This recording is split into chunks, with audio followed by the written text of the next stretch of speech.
Hello friends, स्वागत है हमारे यूट्यूब चैनल नोवर सॉल्यूशंस पर। और आज हम आपके लिए लाए हैं अर्धवार्षिक परीक्षा 2021-22 क्लास 11th विषय राजनीति शास्त्र का संपूर्ण हल। तो जैसा कि फ्रेंड्स मैंने आपकी स्क्रीन पर दिखा रखा है कि सबसे सारे क्वेश्चन के आंसर को मैंने पहले से ही टिक मार्क कर रखा है। तो चलिए वीडियो को शुरू करते हैं। तो सबसे पहला क्वेश्चन है, भारत का संविधान लागू हुआ। तो जैसा कि सभी जानते हैं, भारत का संविधान 26 जनवरी 1950 को लागू हुआ था। ठीक है, यहाँ पर लागू होने की बात हुई है, जबकि अगर बनने की अगर बात होती तो 26 नवंबर 1949 होता, लेकिन यहाँ पर लागू होने की बात हुई है, इसलिए 26 जनवरी 1950 पर आप टिक करेंगे। ठीक है, ये दो डेट पर जो है स्टूडेंट्स कंफ्यूज होते हैं, तो आपको कंफ्यूज नहीं होना है। सेकेंड पॉइंट है, मनुष्य की जन्मजात स्वतंत्रता है। तो इसका ऑप्शन नंबर ब राइट आंसर हो जाएगा नागरिक। तो फ्रेंड्स, जैसा जब भी आप ये वीडियो देखें तो अपने पेपर को साथ में जरूर रखें, ताकि जब भी मैं कोई आंसर रीड कर रहा हूं या आपको स्क्रीन पर आंसर प्राप्त हो रहा है, तो जैसे ही आपको प्राप्त हो रहा है, आंसर मिल रहा है, तो आप भी अपने पेपर को उसमें टिक कर पाए। ठीक है। तीसरा पॉइंट है, लिखित या अलिखित नियमों का संकलन को कहते हैं। तो संविधान कहते हैं। चौथा पॉइंट है, मानव अधिकार दिवस कब मनाया जाता है। तो मानव अधिकार दिवस 10 दिसंबर को मनाया जाता है। पांचवा पॉइंट है, संपत्ति के अधिकार को किस संविधान संशोधन द्वारा हटा दिया गया है। तो 44वें संविधान संशोधन द्वारा इसको हटा दिया गया। ऑप्शन नंबर आ राइट आंसर होगा। छठवां नंबर पॉइंट है, राजनीतिक दलों को मान्यता देने का कार्य करता है। तो option number the right answer हो जाएगा। राजनीतिक दलों को मान्यता देने का कार्य चुनाव आयोग करता है। ठीक है। प्रश्न क्रमांक दूसरे पर बढ़ते हैं। और प्रश्न क्रमांक दूसरे पर भी आप देख सकते हैं कि मैंने सारे क्वेश्चन को पहले से ही टिक कर रखा है। तो आप देख सकते हैं, मैं जैसे जैसे बोलूंगा आप वीडियो को सुनकर जो है अपने आंसर को पेपर को लिख सकते हैं। ठीक है। तो पहला पॉइंट है, संविधान सभा की प्रथम बैठक 9 दिसंबर 1946 में हुई। दूसरा पॉइंट है, नीति निर्देशक तत्व आयरलैंड के संविधान से लिया गया है। तो फ्रेंड्स, मैं आंसर और क्वेश्चन साथ में पढ़ रहा हूँ। ठीक है, तो आप मेरे वॉइस के पर जो है थोड़ा ध्यान दीजिएगा, ताकि तभी अपने आंसर को लिख पाएंगे। तीसरा पॉइंट है, लोकसभा की निर्वाचित सदस्य संख्या 543 होती है। ठीक है, देखिए 545 होती है, जिसमें कि 543 जो है होता है ये निर्वाचित होती है, और जो 2 होता है वो मनोनीत होता है। तो आपको आंसर में क्या भरना है, 543, क्योंकि यहाँ निर्वाचित सदस्य संख्या की बात हो रही है। ठीक है। चौथा पॉइंट है, गवर्नमेंट ऑफ इंडिया एक्ट 1935 में बना। पांचवा पॉइंट है, डॉक्टर राजेंद्र प्रसाद भारत के प्रथम राष्ट्रपति थे।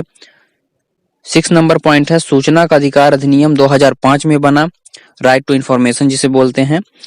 7वां पॉइंट है, प्लेटो द रिपब्लिकन पुस्तक के लेखक हैं। ठीक है, तो द रिपब्लिकन पुस्तक का लेखक कौन होता है, प्लेटो है। ठीक है, आपको ये भर देना है। तो प्रश्न क्रमांक दूसरा भी कंप्लीट होता है। अब चलिए प्रश्न क्रमांक तीसरे पर बढ़ते हैं। और प्रश्न क्रमांक तीसरा है, सही जोड़ी मिलाइए। तो आप जैसा कि देख सकते हैं स्क्रीन पर कि मैंने इसको नंबर फॉर्मेट और एक दूसरे से लाइन मैच दोनों करा रखा है। ठीक है, तो आप जो भी फॉर्मेट में अगर आप समझना चाहें तो आप समझ सकते हैं। ठीक है, तो मैं आपको आंसर रीड कर दे रहा हूँ। पहला है, अनुच्छेद 368। तो इसका आंसर आपको मैच करा देना है।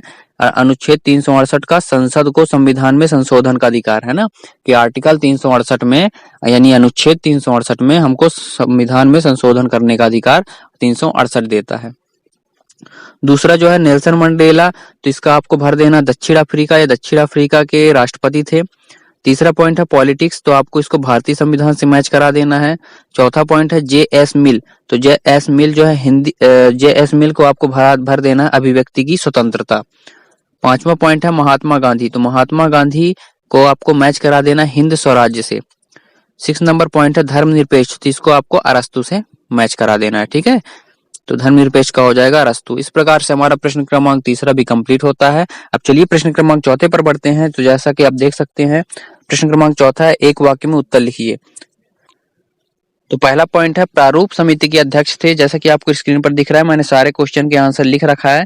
तो अब मैं जैसे जैसे बोलते जा रहा हूं, आप आंसर को लिखते जाइएगा। ठीक है, और अगर आपको वीडियो के थ्रू अगर आप लिख पाए तो वो भी बेटर रहेगा। तो पहला पॉइंट है, प्रारूप समिति के अध्यक्ष डॉक्टर भीमराव अम्बेडकर थे। दूसरा पॉइंट था, दक्षिण अफ्रीका का संविधान कब लागू हुआ। तो ये 1996 में लागू हुआ था। तीसरा पॉइंट है, शांति संविधान किस देश के संविधान को कहा जाता है। तो इसका आंसर हो जाएगा जापान के संविधान को। चौथा पॉइंट है, अनुच्छेद 324 संबंधित है। तो यह जो है इसका आंसर हो जाएगा, यह संसद, राज्य विधानसभाओं, भारत के राष्ट्रपति के कार्यालय व उपराष्ट्रपति कार्यालय के चुनावों के अधीक्षण, निर्देशन और नियंत्रण की शक्ति चुनाव आयोग में निहित होगी। ठीक है फ्रेंड्स, मैं दोबारा रीड नहीं करूंगा, क्योंकि रीड करूंगा दोबारा तो वीडियो लंबी बनेगी। इस वजह से अगर आप नहीं लिख पाए होंगे तो वीडियो को बैक करके दोबारा सुनिए, आप आंसर को लिख पाएंगे। ठीक है।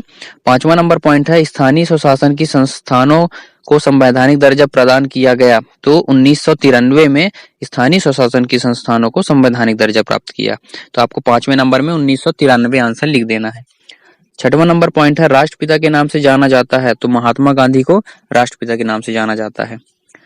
7वां पॉइंट है, केंद्र और राज्यों के मध्य उठे विवाद का निपटारा कौन करता है? तो इसका आंसर हो जाएगा सुप्रीम कोर्ट। ठीक है, सुप्रीम कोर्ट होता है जो राज्य जो और केंद्र के मध्य जो है जो विवाद होता है उसका निपटारा करता है। तो प्रश्न क्रमांक 4 कंप्लीट होता है। प्रश्न क्रमांक 5वें पर बढ़ते हैं और प्रश्न क्रमांक 5वां है, सत्य एवं असत्य। तो जैसा कि आपको स्क्रीन पर दिख रहा है, मैंने सारे क्वेश्चन के आंसर को टिक कर रखा है।